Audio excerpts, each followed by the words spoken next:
Hello, viewers and listeners. This is Misfit Apparitions, the podcast. I'm Don. I'm Ernest. Thank you for joining us. This is our first episode on the subject of the Villisca Axe Murder House in Villisca, Iowa. We anticipate there will be 3 parts in this series with the hopeful possibility of a 4th. We can be reached at misfitapparitions.com, and please follow us on Facebook, Instagram, Twitter, and our YouTube channel with the handle at Misfit Apparitions. The podcast can be found on all major podcast platforms. If you enjoy the podcast, please consider giving us a review, a like, or a thumbs up, and let others know about us. We would appreciate it, and the analytics help the podcast get noticed. If you have any comments, concerns, or questions, please drop us an email at mapod@misfitapparitions.com or ask us directly on social media. As mentioned, this is episode 1 of the subject of the Villisca Axe Murder House. This episode is an interview by Ariel. The podcast Historically Haunted. If you have not already subscribed to her podcast, you are missing the boat. Follow her on Facebook and on Instagram. Give her podcast a like, thumbs up after you have watched an episode. She's interviewed us a few days before Thanksgiving last year and released it around Christmas time with her version of the Villisca Axe Murder House episode. What you're about to watch is her interview with us from our perspective, shot with one of our angels. The room we are all sitting in is the Moore Homes parlor. Directly above where we are sitting is where Josiah, his wife Sarah, and their 4 children, Herman, Mary, Arthur, and Paul, were bludgeoned to death with an axe in early June 1912. Just to the right of what you see in the video frame is the room where the bodies of sisters Ina and Lena Stillinger were found. These girls were friends of Mary and the unfortunate victims of this horrible murder, having been at the wrong place at the wrong time. Thank you for listening and watching. And now I would like to welcome to the podcast Don, Ernest, Mike, Crystal, and Sergio, and together they form the paranormal group Misfit Apparitions. They are a team that investigates paranormal locations, and they also have a podcast called Misfit Apparitions, the podcast, now streaming on Spotify and other streaming apps. You can also check out their website at misfitapparitions.com, and I will have a link to their website down below in the show notes for you guys to check out. So thank you guys so much for being here today for this interview. Thank you for having us. We're really thrilled. So my first question is basically just an intro. So it's just please introduce yourself or yourselves and tell me about your ghost hunting group. Okay, I'm Don, and I'm going to go ahead and tell you a little bit about how I got into this. It was just through cemeteries in high school, and I used to go to cemeteries with my friends in high school just for fun. So I'm going to pass it over to Mike. Hi, I'm Mike. I've been interested in the paranormal ever since I was a little kid as well. When I lived in Missouri on my aunt's farm for a while, we actually used to play a game called Ghost in the Graveyard, which is basically just hide and go seek, but in very creepy atmospheres. I have had experiences in the past, but as I've gotten older, I've become more skeptical. So now I kind of do this for the fun of it and to be tested. I want to be proven wrong. I want something to happen. I want to know that it is real. So yeah, that's me. Hi, I'm Ernest. I've been interested in the paranormal for a long time. I've had different locations I lived at that strange things would happen, especially like with animals. One dog would always chase things around the house. And then at one point I was living in a house that was haunted, seeing dark shadows and been touched back of my neck. So that kind of got me into the paranormal a little bit. Hi, I'm Crystal. I've been doing paranormal investigation for over a decade now. It started as a young child, having premonitions, and for the luckiest reason, I tracked a lot of things, some good, some bad, and so as an adult, I'm not scared of those things anymore, and so I take them on. How's it going? I'm Sergio. Basically, I'm just the person that's trying to figure out is this real or fake. I want to make sure that something does happen to me, and I'm able to explain it or tell somebody, yeah, it's a real thing. But up to this point, it hasn't happened. I've been doing this for maybe 10 years, 15 years. I'm pretty serious about it.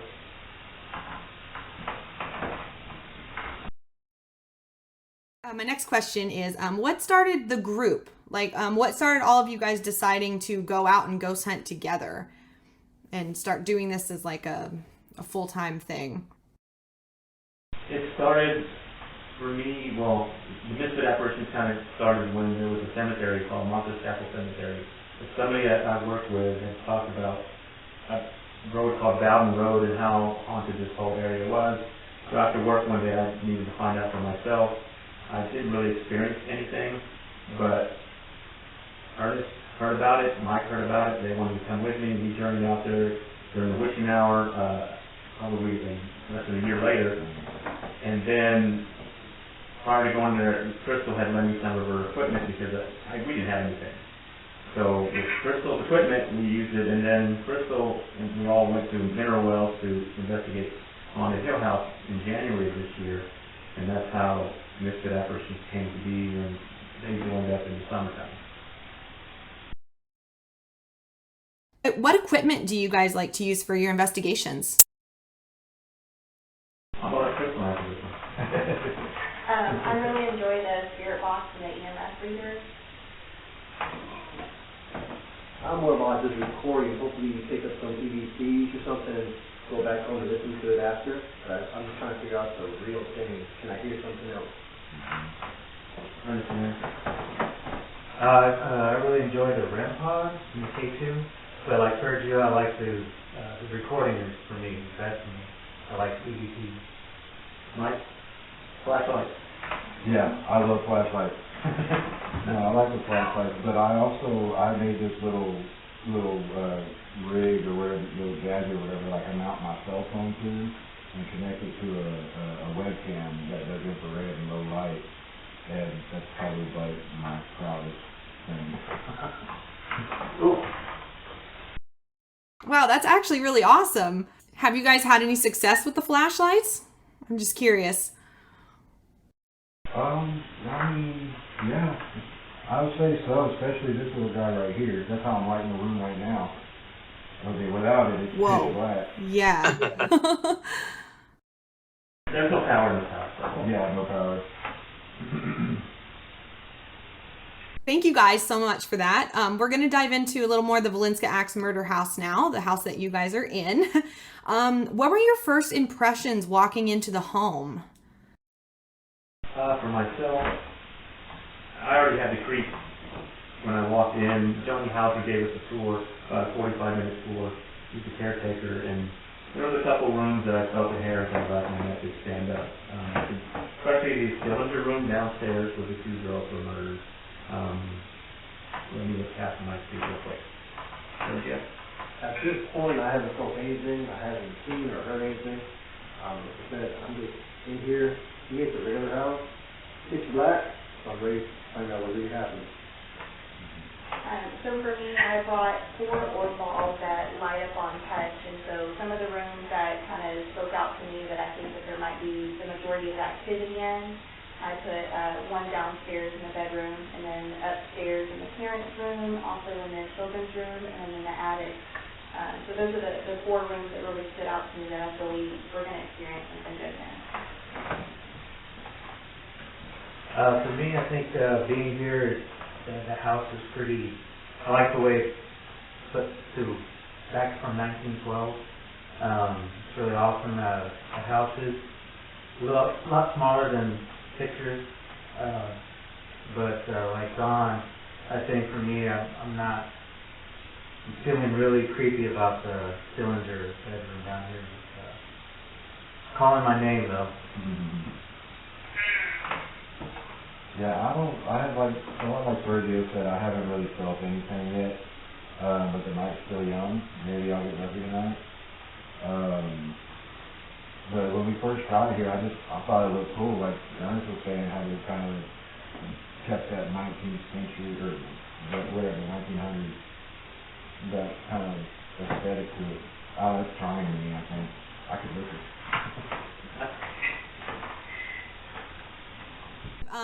This is one question that I really do want to ask someone who's actually inside, because I hear this a lot in the research I've done. I've heard that the house is smaller than people realize, considering, the tragedy that happened there. And there's this thought among some historians as to why nobody woke up during the event, because the home is smaller than you'd think for all the sad things that happened in the home. And I was just wondering, is it pretty tiny when you guys are inside, or is it bigger than people make it out to sound? I think we all agree it's just a lot smaller than you even driving in to see the house, this is like how small it was. It's pretty tiny. You'll see it when we move the camera around, but it's a pretty small house.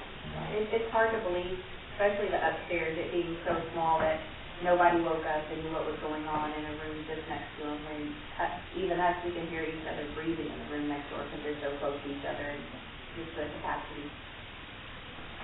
That is so weird to me. That's one of the weirdest elements of this case, personally. So, yeah, that's weird. Especially when you guys say it is smaller than weird. I realize the investigation is still early, but have you guys had any experiences yet? Or has anyone heard anything or thought they might have seen something? No, but I grabbed them up in the cylinder room by honking a little bit just to get it going. Johnny Hauser had kind of said that was a way to kind of get things going, so I went ahead and started that. We have a REM pod up in the attic that was going off like crazy. Yeah. By itself. We had seen in the surveillance cameras that we had set up in the barn. The monitors, we have cameras in every room here in the house, so we can watch what's going on. For tonight, we Very have cool. A couple sections, one from midnight and one at 3, that Crystal and Ernest will go into the attic, and we're going to do the access method. Mike and I have written down questions that they don't know we're going to ask, so we hope that we get something from that. So with the 4 orb balls that only activate upon touch, the one in the kids' room upstairs, next to the parents' room, was going off for a while. And we've seen it from the footage in the barn. Like, nobody was in the house and it was going off by itself. Oh, wow. That's something. The other thing that did happen, I do have a coworker that she says she's kind of psychic. I told her I was going to come. I did not give her any information about what happened in what room. I sent her pictures of every room. The first thing she tells me, hey, make sure you hang out with that white bed that I just did a small clip of a picture, and I just showed her one simple bed. And she asked me what happened in that room. So there's 3 bedrooms in there. That's where all the kids were sleeping, or the 4 kids, and that's where the 4 children died. Like, yeah, you gotta hang out in that room. I have a feeling that room is a special room tonight. So let's see how well she is with that information. Oh, wow. Wow, that's really cool when people have psychic friends. I don't have anyone like that, but I've heard of that being actually pretty good key. Like, it'll hone in and people will be able to find out things that way. So that's really cool. And then this is a question I had too. Did the owner of the house, or the caretaker who took you on the tour, did he give you guys any advice or warnings about the house? Martha Lynn did not speak anything about the house, and I spoke to her on 2 occasions. She just basically went over rules. But Mr. Hauser, whom we met today, was very informative. He gave a great tour. He gave his theories. Overall, he was really good. He's been here over 700 times. He slept in this house. He actually lives in Mary Peckham's house, who was the woman who actually knocked on the door in the morning to find out what was going on. So he lived in her house next door. And, Oh, wow. So he told us about how he met Darwin Lynn, who bought the house in 1993 or 94, and how he just kind of ingratiated himself into the job here. And since then, he's just been caretaking this house. He's told us he's been here at special events. He's seen so many things. And it was interesting. He's a really nice guy. Oh, that's awesome. I have a question before the last question, actually. I just thought of it on the fly. What are your theories as to what happened? Do you guys have like any theories about the case? I think we all have our own. Mine are just after reading Man on the Train. I didn't really buy into the serial murder because it just, I don't know, the way the book was written, maybe it wasn't written correctly, but I kind of think since this was an Indian hunting ground, that there are probably some energies from that time period. But Johnny Hauser kind of dispelled that, is what he had to say, but I'll let everybody else go through and see what they think. What do you think? Well, I'm not sure what I think, but like I'm kind of on board with that. Like it could be the land, not the house, and then maybe just like the perfect storm with the energy, the right skilled person walking by, or just an attraction to it or something. But other than that, I'm kind of I don't really have any other theories outside of that. Who was it, that preacher? I think just like there was a lot of other people, I don't know how he was found not guilty or whatever, just because he seemed like he'd be the most likely suspect. But other than that, yeah, that's all I got right now. What do you think, Eric? I think there's a lot of different groups that come through here. I think they leave stuff here. But as far as the person who may have done it, I'm thinking that it was a good friend of his. Right, John. Yeah, his partner that he left with. I think he's the one behind it, but that's what I think. So I have a little bit of a different theory than everyone here. I do believe it was a serial killer, but I believe he was drawn to the house. I believe that he had no ties to the family, and that's why it's so hard and it's still an unsolved mystery to today. It was kind of confirmed, like I feel that my suspicions were confirmed. Today when we got our tour, he even mentioned that someone that was drawn to this house from Las Vegas came and visited the family or the people that were investigating last night, and they had to actually have them removed from the property. He was found in the cemetery shortly after sleeping. And again, he said that he was drawn to the house, and so that before I even knew that information, just me analyzing the whole situation, that it was an individual who was drawn to the house, and what he did is, what played out through his mind and just what has taken over his body, and that's really what happened. I mean, let's take off the father first and move on to the kids and the mother. Based on the data and everything else that I've read or seen, I'm going to go more with the preacher.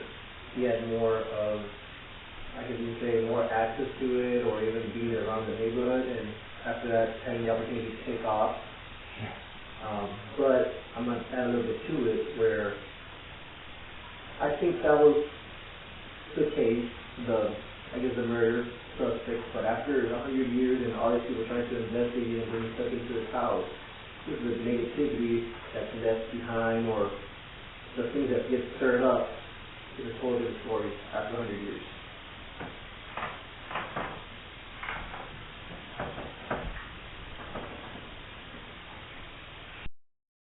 Those were all really, really good theories and different. I love the different takes. So thank you guys. My last question before I wrap up the interview is, this is more of a broader term, and I know we've got some skeptics and some people that haven't had anything happen.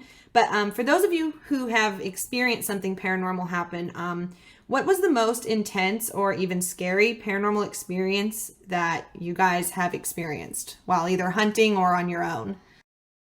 Who wants to answer this one? Ernest? Crystal? I can go first. Okay. I would say the most scariest that I had the most done to me, like they're being lifted and touched and furniture being moved, would be Jefferson, room 19. My husband took me there on a trip, and he didn't tell me anything about the place, didn't tell me any of the history, didn't tell me it was haunted or anything, because that's the lovely person he is. And so in the middle of the night, you know, I lay on my side and I was facing towards the door and he was behind me. And I feel my hair being lifted from the back. And of course I pulled the covers over my head and I told him, stop messing with me. I know that, you know, you're playing with my hair. He's like, I'm not touching you. I'm not touching your hair. And the next thing I know, the mattress, like as if someone was getting on, dented in. And then the next thing I know, the headboard was hitting the wall. And so I quickly jumped up and left the room as quick as I could, and I stood outside in the hall, and I said, you know, when you come out here, then I'll tell you what happened. So he did. He came Oh my out. gosh. We walked the street, and then he told me the history of the place, and then we went and ventured back in, and the hotel actually had a book downstairs, and in the book you can read, you know, other guests and their experiences, and it just so happened many other guests experienced the same thing to the T. And it really sent chills down my body to know that I had no history, but yet the same thing happened to me, that other females that had stayed in that room and happened to them as well. Wow, that is scary. It did not happen to me. I was there. It has to be 2011. At that time, my daughter was 2 years old. I ended up going to Burroughs Plantation in Louisiana. My daughter was playing in a little alley between the gift shop and the active plantation, and she was smiling, giggling in the little alley. When she comes back out, she was just like real happy. I didn't know why. I said, hey, let's come over here too. So let's go take the tour they have. And during the tour, that's where the tour guide told us, well, between me and Allie, this is the last time we saw Miss Chloe, the ghost, the lady that supposedly ran the place, and that's where she would hang out with I guess you could say back then, with the children. And it was just kind of creepy and weird where my daughter was hanging out in that little alley, smiling and having a good time by herself. And I think Ernest has one. Earlier this year we went to Mineral Wells Haunted Hill House.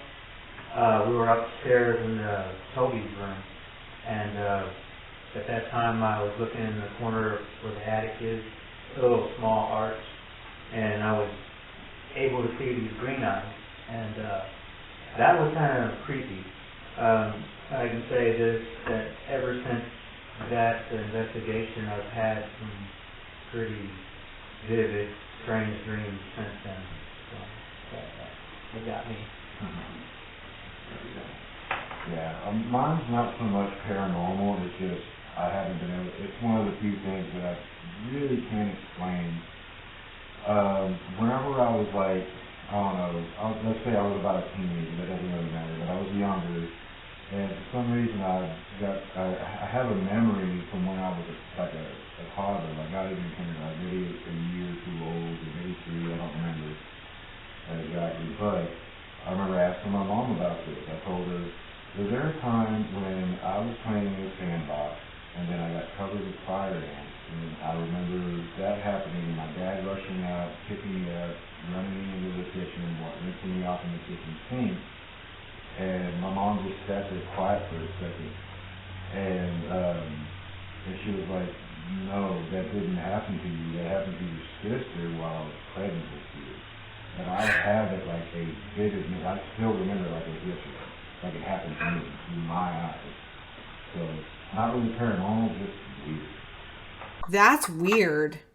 Yeah. Interesting, but weird. And I want to add on to Ernest's experience because I was with him when he saw the green eyes, and there's video on our YouTube channel we didn't know that the owners had put cameras everywhere in the house. And there's a video of him saying, you can see he's looking behind a wall, and he turned to me and he said, dude, I just saw a pair of green eyes. And I said to him, shut up. So I didn't believe him.